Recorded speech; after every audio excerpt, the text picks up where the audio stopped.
Hi there. Big news just came out. HBO officially announced, for the first time, a release window for the Tales of Dunk and Egg prequel series.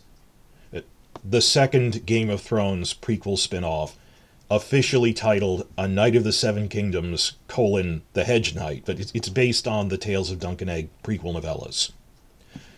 At the big Warner Brothers Discovery conference call this Friday, 2 days ago, David Zaslav stated that they are aiming for a release in late 2025. Fall 2025.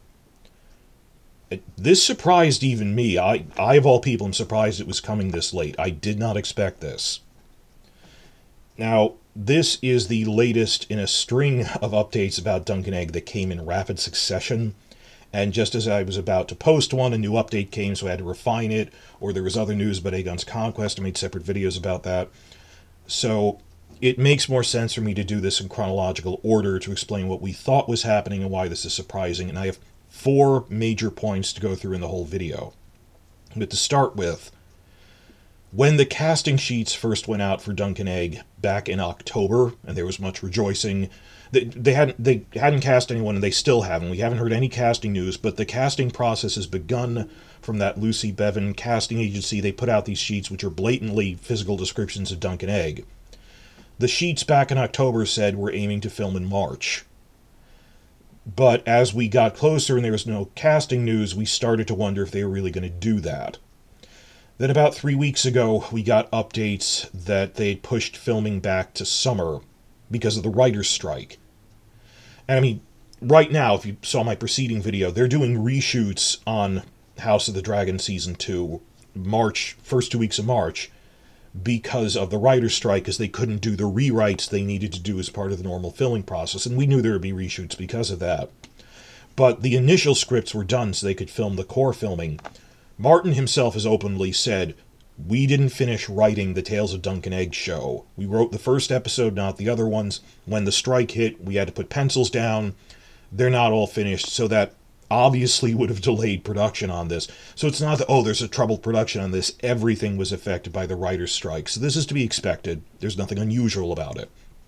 So, okay, it got pushed back a quarter from filming in spring to filming in summer around June. Then just last week, right before Zaslav's announcement, we got a more specific update on one of those production listing websites. Now, I owe all of this, credit where credit is due, to Redanian Intelligence, that wonderful fan site for Netflix's The Witcher franchise, but they know where to look for these things. It's public info on where they post things for if they're hiring extras, hiring stuntmen or crewmen, of, oh, production is gearing up, and they know where to check. I keep forgetting. So they noticed this first, and this is all public info, not speculation. That this past week we got an update that filming will specifically begin on June 3rd, which is great. And what we'd heard since October from the casting sheets, that they're going to be filming in Belfast again, which is great because HBO really screwed them over when the Titanic Studios is begging them, for God's sake, make more than one prequel pilot. If Long Night fails, we will have to sign other contracts because we can't go on break for a year while you gear up from scratch on the second one. And we'll lose the franchise. And that's what happened. That's why they moved to Leavesden Studios in London. So it warms my heart that all those wonderful people in Belfast, Northern Ireland, who said this transformed our country, there's tourists coming again, we get jobs for crewmen and extras and everything, they will be coming back to film other prequels, starting with Dunk and Egg in Northern Ireland, which is great for them. But we knew that already from the casting sheets, and we got this announcement that they're going to be filming on June 3rd. This is all point one, and the thing I wanted to stress is, right before they said, oh, it's actually coming out in fall, my initial takeaway was, well, this definitely means it's coming out no sooner than summer of 2025. Because it is a shorter and smaller scale show. There's only going to be 6 episodes. The entire thing happens at a single tournament round, the whole plot. I saw clickbaiters really desperately trying to convince people and themselves that, oh, well, they'll film in spring and it'll be done by fall of 2024. That'll have a 6-month turnaround. That's ridiculous. And it is a smaller show. But when they pushed filming to summer, I said, okay, now there's no way it's coming out in fall. And I had this whole other speech about I doubt it would be spring 2025 because also the writer's strike, all these other big shows that were delayed by the strike, the ripple effects of the strike, there'd be this big backlog of all their other shows by spring of 2025. That's when they usually put out their prestige Emmy-nominated stuff, because the Emmy cutoff is in May. Big, like, Succession-like shows usually come out in spring. So, just looking at a chart, we'd see, like, Euphoria, The White Lotus, and The Last of Us Season 2 are probably coming back in spring of 2025. So I said it's overstacked schedule. There's no way it'll be coming out in spring. It's very unlikely. And my whole argument was, so it'll probably come out by summer. That's why even I was surprised. What, fall of 2025? That's really late, even by my standards. So I'm just giving this whole speech that I am a conservative estimator when it came to trying to guess these release times. That I wasn't saying what I wanted to happen. Oh, it's a wish list, it'll come out really quickly. I was trying to go realistically, it'll come out no sooner than a certain date. Even I, of all people, was surprised it was something as late as fall of 2025. And anything else you hear is gibberish. Even today, without naming names, I saw clickbaiters trying to argue, quote, well, Zaslav said it's coming out at some point in 2025, hopefully be out by spring. Like, the headline in the Hollywood Reporter was, Dunkin' Egg coming fall 2025, says Zaslav. No. They directly stated this. It won't come faster. Whenever they give a date, that's the earliest date. It never goes ahead of schedule. So that's what we're looking at there. Now, point 2, related to this from the production sheets, and again, this was found by Redanian, when we found them posting with specifically June 3rd, it listed off the writing staff, or what we think is the writing staff. Now, it was actually 2 reports. That the earlier report first brought the first guy to our name, but this one's a little more detailed. That what this report definitely says is that a second writer on it will be Hiram Martinez, listed as a writer. That we knew, they said for a year, that the new showrunner on this will be Ira Parker, who wrote House of the Dragon Episode 4, which was a very solid episode, a lot of scheming in that episode, very solid script with characterization and everything, so we were happy Ira Parker was on.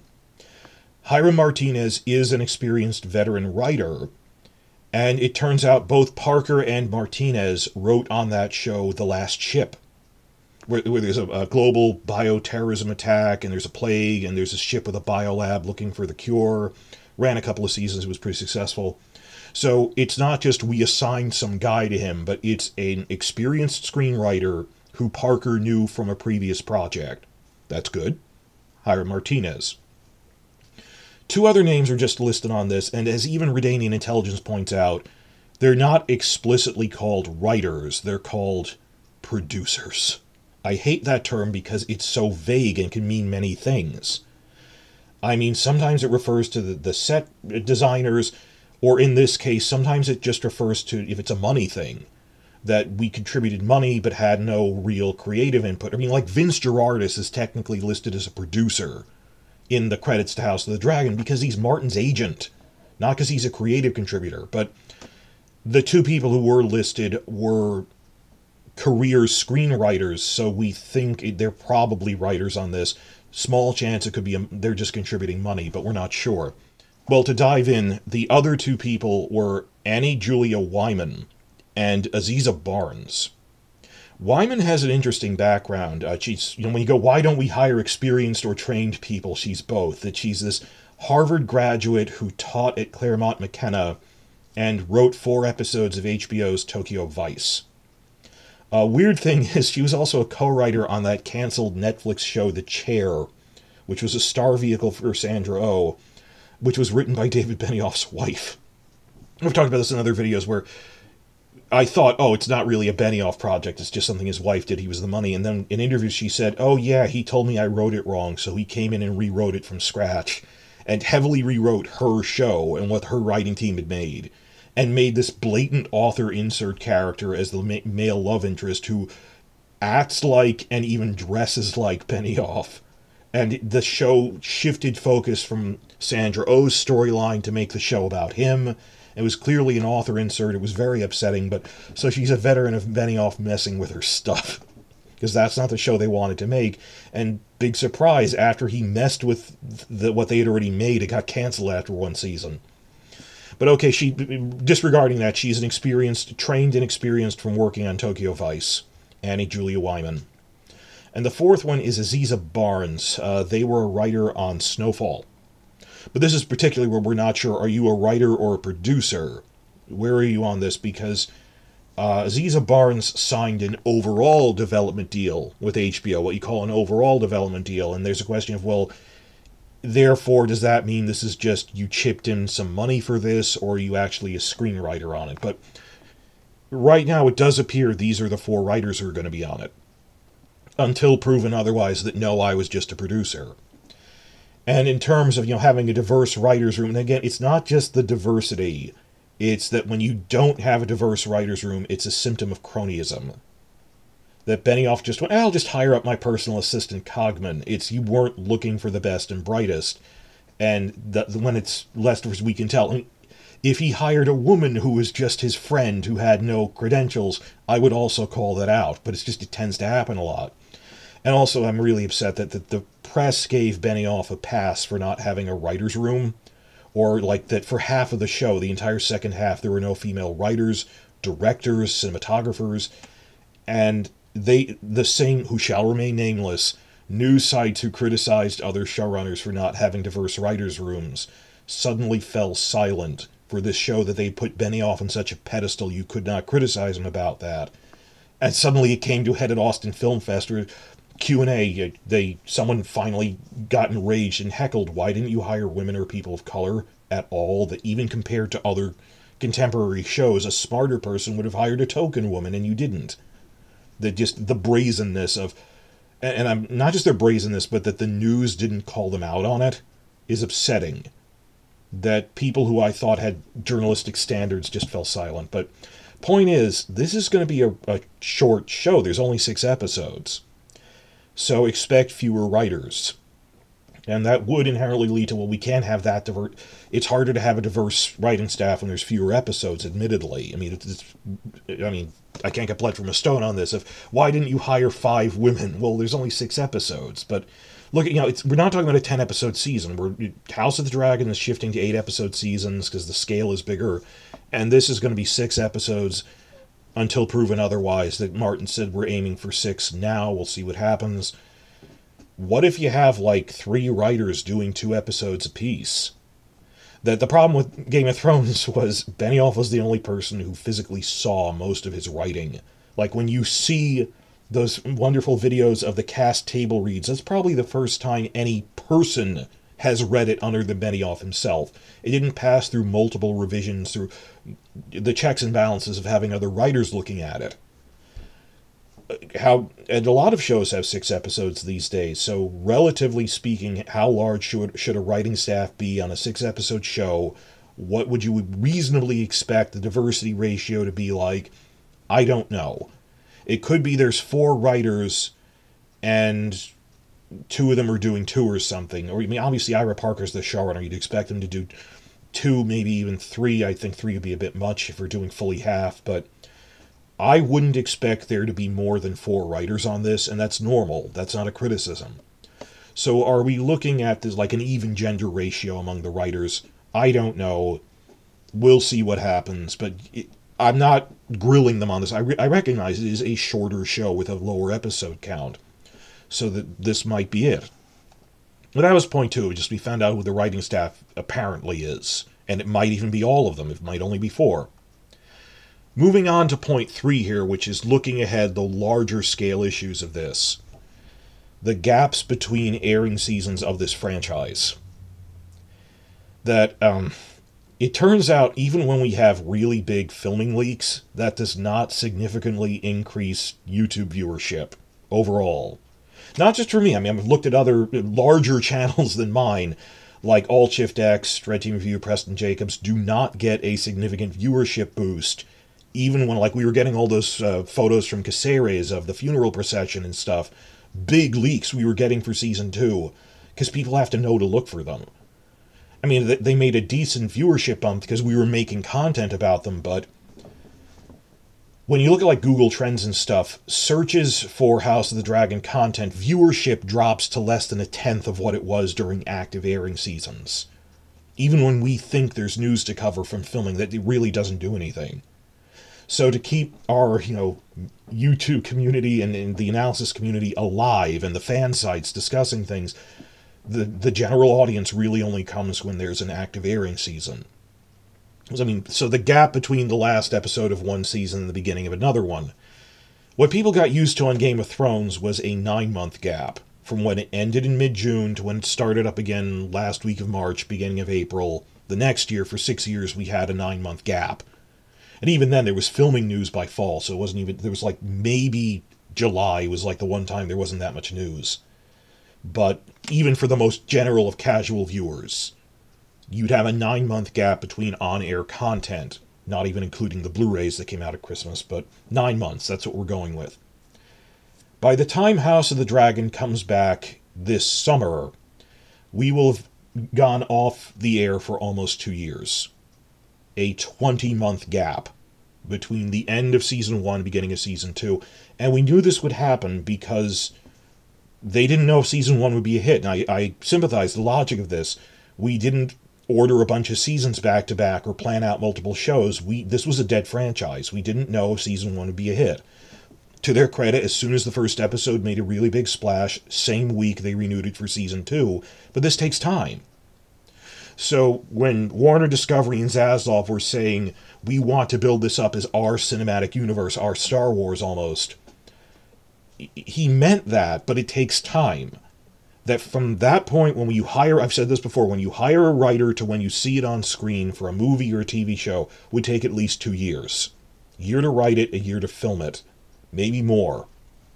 But by 2026, we're going to start seeing a lot of stuff.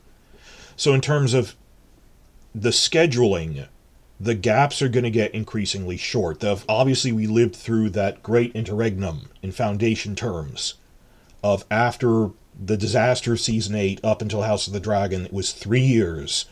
And 3 years in which no one really cared about the franchise, even when we were reporting on Season 1 filming for House of the Dragon. So we went from 3-year gap, which was unusual, to this unusual 20-month, almost 2-year gap. Now, it turns out that Dunk and Egg is happening later than I thought. So going from the end of House of the Dragon Season 2 up until, that'll end around September. Yeah, it'll be June, 8 episodes to the end of August. And August to September. Ends at the end of August, and then Dunk and Egg Season 1 only begins the following September, 2025. We're looking at a 12-month gap, which is shorter. It'll be a 12-month gap between content, a little longer than I would like. But, again, if you pushed it to spring, you're just trading one gap for another, because the House of the Dragon is still coming out at a consistent rate, right? But following Dunk and Egg Season 1, when would House of the Dragon Season 3 come back? I used to insist probably spring of 2026, but you have to consider that the scale increases every season, the battles are bigger, post-production is longer, and on top of that, it's not just, it alternates year to year. They still have to film in the warm months. It's not, this alternated to fall, they'll just film. Well, 6 months ago was the middle of Christmas break, we don't film then. So I'm starting to think that House of the Dragon, and this is the worst case scenario even, the House of the Dragon Season 3 would be out by the following summer, 2026. Even in that scenario, that it's not spring, it's summer of 2026, that's down to a 9-month gap between content, between active airing seasons. Because Dunk and Egg is a shorter show, it's only 6 episodes. If it starts beginning of September, it'll be done by mid-October, late October. So let's say we got 2 months from the end of 2025 and like a late June to early July release for Season 3 of House of the Dragon. That's 8, almost 9-month gap. Let's say 9 months, just for the sake of argument, that we've equaled the turnaround time we used to have between active airing seasons on Game of Thrones during their normal seasons up until the gap between Seasons 5 and 6. So The last time we had a gap that short between active airing seasons, early 2016, that's like 9 years. We will have not had this quick of a turnaround time between airing seasons of one part of the franchise or another. 9 years. So the pace will increase from 20 months, 12 months, 9 months. But that's just getting started because, like I said, it takes 2 years to ramp up. We'll start seeing things later in 2026. 2026 is the year we get the first double event, which I call it after the Pacific Rim thing. We got a double event that will have 2 shows within the same calendar year and also closer than 9 months apart. I also call it a double event if one aired in fall and the other in spring, but it happens it also was in the same calendar year. That because Dunk and Egg is shorter and they said would air roughly every 12 months because they want to serialize the first 3 novellas like that. And this is speculation, but I think we're looking at, I'm guesstimating, we're looking at House of the Dragon Season 3, summer of 2026, followed fall 2026 by Dunk and Egg Season 2. A matter of weeks later, measured in weeks. I mean, even if it's an 8-episode season 3, like it'll end in August, and then 3 to 4 weeks later we'll be having Dunk and Egg. That is the back-to-back double event we're looking at, in terms of people upset that we have these long gaps. Gap between Dunk and Egg 1 and House of the Dragon 3 will be the first time we've had a 9-month gap in 9 years, and it only gets better from there as we expand out into a cinematic universe. I made a longer video on what I think the phases will be like, factoring in Aegon's Conquest, the other potential pitches they're doing. Please stick around for that. I said there were 4 points in this video, however. One thing I want to point out from the perspective of those of us reporting on this, it is confirmed that unless there's some breaking announcement, that it does still look like House of the Dragon Season 2 will be coming out last weekend of June or something, right? And airing through July. The news we just got is that Dunk and Egg will start filming on June 3rd. This is the first time in the history of this franchise that those of us running news channels have had to cover news for an active airing season during which there was also filming news. And not just any filming news like, oh, it's season 2 of something else. The big filming news and leaks on an unknown new show. We're getting spy photos, figuring out how did they realize certain sets, because the design would be different. Major characters we're seeing for the first time. It's not like comparing seasons 3 and 4 of 2 rival Star Trek shows or something, or Star Wars projects. It's a big new project, filming leaks and spy photos, as we are desperately juggling the week-to-week grind of House of the Dragon Season 2. This has never happened before. I mean, again, the cycle of Game of Thrones Seasons 1 to 6 is they weren't filming the next season as it was airing. That's when they were writing, or that they would write it, that the finale would air by May, and filming would begin last week of July. That's how it worked. We never overlapped reporting on an active season while we were also dealing with filming news. This is a first. And on top of that, just hilarious, because Red Team Review asked me about this just now, of, oh, it's a schedule, is it really coming by June? I said probably. Other channels which are, spread out more in content, that during the gap year we needed other things to report on. Case in point, Red Team Review and Preston Jacobs report a lot of Star Wars stuff.